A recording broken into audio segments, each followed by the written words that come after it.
자, 수업 진행하겠습니다. 안녕하세요. 자, 이제 문제풀이를 이제 시작하는데, 여러분들 이론서는 그 두세 번 정도는 다 보셨어야 돼요. 그래서 이제 이론서에 있는 내용 순서대로 지금 이제 기출문제가 편제되어 있으니까 이제 그 문제들을 가급적이면 여러분들이 예습을 해오시고, 그 예습을 이제 다른 과목도 있으니까 예습을 못 하는 경우는 반드시 복습을 해서 여러분들이 그날 배운 것을 그날 반드시 습득하고 넘어가셔야 돼요. 우리 시험이 뭐 국가직 있고 서울시, 뭐 경기도 군무원 이렇게 있거든요. 근데 최근 기출문제를 보면은 문제가 어느 정도 정형화됐다라고 볼 수 있어요.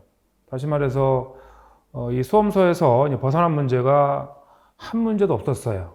작년 같은 경우는 뭐 서울시나 국가직 문제를 보면은 기존에 나왔던 문제를 약간 응용해서 나왔던 거고, 새로운 문제라고 하더라도 물론 이 책에 보면 감리사 문제도 다 들어있지 않습니까? 그래서 감리사 문제가 우리 7급 문제하고 유사해요. 그래서 그런 문제들이 이제는 출제됐기 때문에 여러분들이 이제 이론서하고 그 다음에 기출집, 그 다음에 있을 동형모사 있죠. 뭐 동형모사는 어차피 기출문제를 변형한 거라든가 나올 확률이 높은 이런 문제들은 이런 우리가 만들어서 풀어드리게 돼요. 그러니까 지금 문제가 그만큼 이렇게 보편화되고 정형화됐기 때문에 당락을 좌우하는 거는 사실은 반복에 있어요. 반복. 왜냐면은 뭐 새로운 문제가 나온다? 그러면 공부한 친구나 아는 친구나 뭐 찝는 건 똑같겠죠. 근데 그렇지가 않고 이제 나왔던 문제에서 좀 응용했다든가 뭐 새로운 문제라 하더라도 뭐 감리사 문제라든가 이런 데에서 나왔던 문제들이 또 나왔기 때문에 그런 문제를 틀린다라는 거는 있을 수가 없죠. 우리가 책에 있는 내용, 책이 뭐 그렇게 두껍지도 않잖아요. 예. 거기서 출제가 되는데 이제 거기서 틀리면은 공부를 안 한 거니까. 예. 그래서 누가 더 많이 반복을 하고 실수를 덜 하느냐 라는 시험으로 이제 바뀌었다고 보시면 돼요. 과거에는 그렇지 않았거든요. 근데 지금도 물론 경기도 문제나 이런 거 보면 이런 게 우리 소국 내용인가 싶을 정도로 한두 문제가 있어요.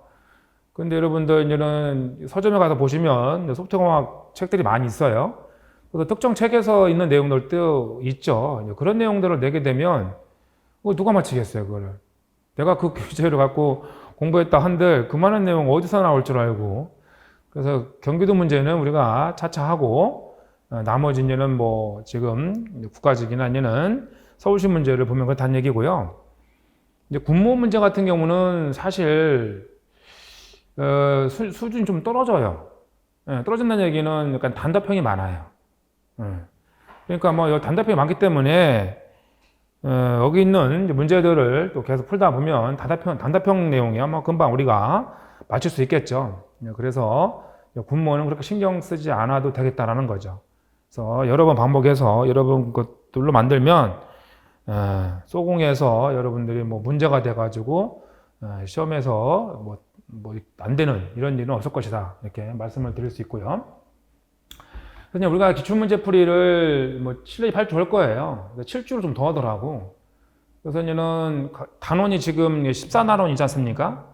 단원 있는 단원 요약을 하고, 달라루트가 이제는 지금 인쇄 들어갔으니까 다음 주부터는 여러분들이 달라루트를 받아서 볼 수 있을 거예요. 그래서 이제 이론서에 있는 내용을 요약한 거예요. 물론 이제는 이 책에도 요약한 내용이 있죠. 그래서 그 내용을 좀 더 보완했다 이렇게 보시면 되겠어요. 그래서 그 파트에 해당되는 내용들을 요약하고 그 다음에 기출 문제를 풀고 이런 식으로 나올 거예요. 적중모사는 뭐 이제 제가 아까 말씀드린 것처럼 여러분들한테 이제 문제를 나눠드리고 25분이니까 뭐 한 25분 주고 이제 문제를 풀도록 한 다음에 해설을 해드리는 이런 과정이고, 얘도 보면 7주 정도로 하던가 뭐 기회가 봐서 8주까지 이렇게 할 수도 있어요. 이런 식으로 이제 진행을 할 테니까 다시 한번 말씀드리지만 반복하는 게 중요하다. 반복한 만큼 여러분들이 시험장에서 빨리 찍을 거라고. 사실 작년 문제를 보면은 생각하는 문제가 별로 없어요. 파바박 찍을 수 있는 문제들이 대부분이었거든요. 자, 합격선인데 지금 국가직을 보면은 이제 매년 이렇게 많이 뽑고 있어요. 이렇게 2018년까지만 하더라도 20명 내외로 뽑았었거든. 근데 2019년부터 30명, 뭐 이렇게 40명, 지금 50명 이렇게 뽑는 거니까 이런 좋은 기회가 없죠. 사실 9급에서 7급 올라가려면 7, 8년 걸려요.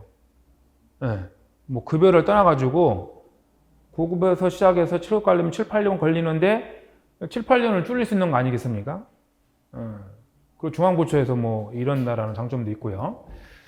다음 서울시도 보면은 작년에 많이 뽑았죠. 올해는 뭐 4명이니까 과거로 돌아간 거야.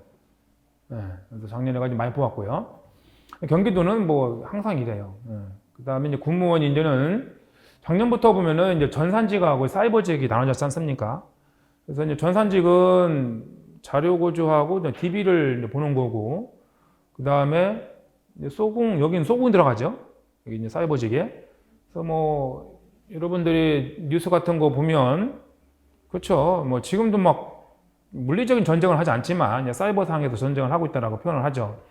그래서 이제는 뭐, 공무원 쪽에서도 이제는 사이버 직렬을 더 충원을 하고 있는 것 같아요. 그래서 올해는 몰라요. 내일 발표한다라고 했기 때문에, 발표하는 거 보고 여러분들이 많이 뽑는 쪽으로 가야겠죠.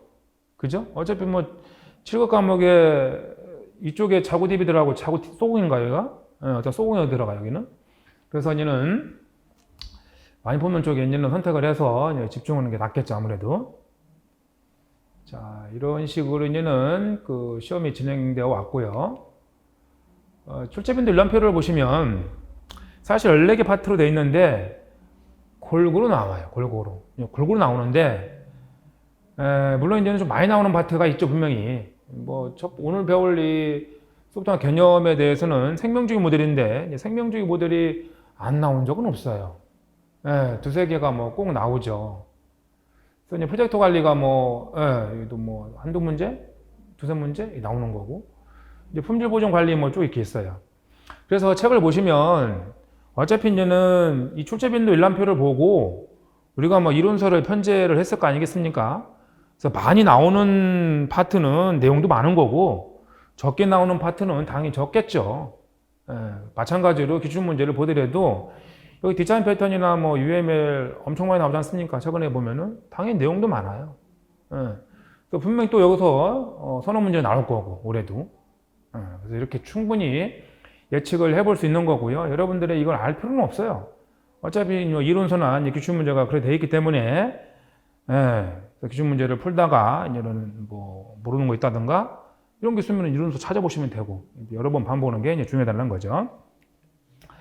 그래서 이제 감리사 시험이 2008년인가부터 있었거든요. 그래서 그때부터 이제는 쭉 있는데 예절 문제는 이제 풀 필요 없고 또 다 뺐어요. 쓸데없는 문제는. 이제 매번 보면은 이 두세 문제, 작년에는 한 문제였었네요. 이게 쓸데없는 문제죠, 우리한테는. 그래서 이제 어떤 정보 시책이라든가 이런 거 관계되어 있기 때문에 이런 거는 안 나와요, 시험에서. 그러니는 우리 국가직이나 지방직, 뭐 서울시나 좀 다른 것이 이 프로젝트 관리가 좀 적죠? 많이 적죠? 이게 많이 적은 이유는 프로젝트 관리라는 과목이 따로 있어요, 감리사는. 그래서 그 부분에서 이제는 시험 문제가 나오기 때문에 여기는 지금 뭐 없어 보이죠. 안 나온 것처럼 보이는데 프로젝트 관리가 25문제 별도 과목이거든요. 감사에서는. 그래서 이제 그런 문제들도 제가 다 기출문제 찾아서 우리 시험에 나올 수 있는 거는 여기는 정보 시책에 관련된 거 실무에 관한 게 대부분이에요. 그런 거기 때문에 우리는 실무적인 건 안 나오거든요. 그래서 그런 거 빼고 또 쓸만한 문제들은 제가 이제 기출집이라든가 뭐 적중 모사 시간에 또 풀어드려요. 그러니까 뭐 따로 감사 문제를 여러분들이 이제 풀어볼 필요는 없어요.